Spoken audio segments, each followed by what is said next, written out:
This is part 3 of the pallet shed build. We're getting into the home stretch. I thought I'd make a video. I thought I'd make a video while it's still kind of in a raw state. I could have cleaned up and made stuff tidy, but this is how it looks right now, if I'm being realistic. And so I thought I'd share it this way. I'm getting into the home stretch here. The last things to really do are to make design decisions about whether or not I make little extensions to protect, so basically I'm going to be putting poly on this.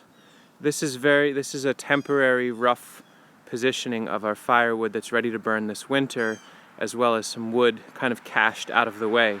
But whether or not I'm going to make extensions on this out of wood so that the poly extends a little further, or just leave it as is and have it come down a little ways, that's still a design decision. But here we are with the 3 bays complete. I feel really pleased with the basic layout of this. It's stout as all get out. I'm really pleasantly surprised how sturdy it is. And one thing I found with this project, and I've seemed to find almost as universal when I work with scavenged and recycled reclaimed materials, is there's a real serendipity in building this way. Almost always it's just the exact amount of stuff you need, maybe a tiny bit more if you're rummaging through piles of junk to build things. I took one load in the first video. I'll show a link here, but I took one load of new, air quote new, pallets that normally get burnt or thrown into a dumpster, and then reused all the pallets from my last project. And I had 1 or 2 that I left these long on this side just in case I want to extend it or do something else, but I might come through and zip this off. But other than that, all the pallets that I had and the pallets that I got ended up working just right.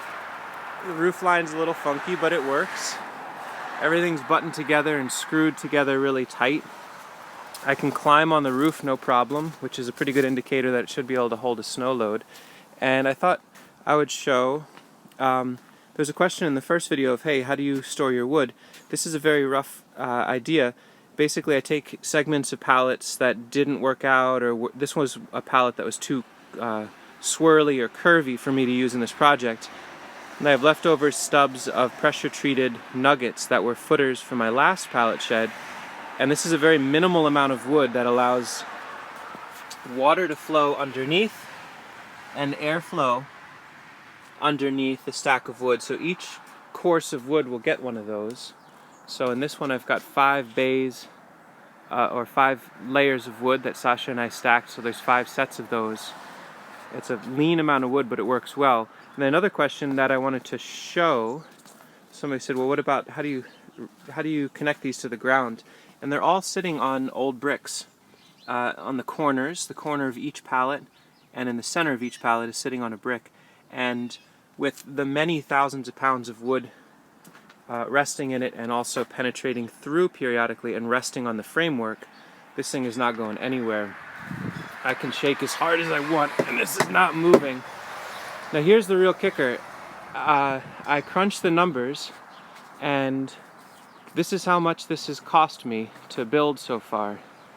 I think $5. I reused almost every screw from the last project. Probably about $3 to $4, maybe $5 worth of new PGP screws are in this. Pallets are 100% scavenged. Almost all of the wood is scavenged or reclaimed lumber. The exception are these locust verticals, these 8-foot fronts that I picked out of a slab wood pile. It's $25 a truckload, so they probably represent about $2 worth of wood. So I paid $2 in wood, paid about $3, maybe $5 in screws. And then I'm going to order new greenhouse poly today, which will become the roof line for this. And I'm ordering a large enough spool so that I can use the majority of it to build 2 more cattle panels, high tunnels, which I'll link here to another video, and then have enough left over to put on new clear 6 mil long-lasting UV stabilized poly as the roof line. So this whole thing becomes a solar kiln. And I'm going to use the poly from the last project, cut this into strips and staple it over rough points in the pallets so that the new poly, when it's on, will be protected for a much longer time. I've got all this lumber in the front. I'm still deciding whether or not I want to face this front with nicer finishing wood, kind of unify the look, or leave it the raw truth of what it is. But in total, this will cost me $20. I'll put notes in the final video. And so we've got the rest of our winter's firewood in this bay. Ugly, temporary, looking forward to finalizing this. And next year's wood will be starting. I wanted to get this done because this week I can actually collect that wood and start processing it and starting to stack this out so that this can begin curing for next year's season. And then the center bay is still yet to be designed. I've got a table in here that's permanent, and all of this fire brick that I've cached underneath. So that's out of the way. And I'm going to figure out a system for storing all of my tools where they've got their own dedicated hooks and posts built out of, you guessed it, pallets. So these pallets will be stripped down with a crowbar and a hammer, nails pounded in, and then cut to be able to make a really nice custom tool storage thing, which I'll show in the final video. Anyway, about $10 in, 3 days of good hard work. It's going slower than I like. There hasn't been a day above 10 degrees Fahrenheit that I've worked on this, but so far I'm really pleased with it. In the comments below, if you've gotten this far in the video, please share your feelings on this. Then also, if you've made anything out of pallets, share a link to some pictures or a video of what you've made. I'd love to see it. I think others would love to see it.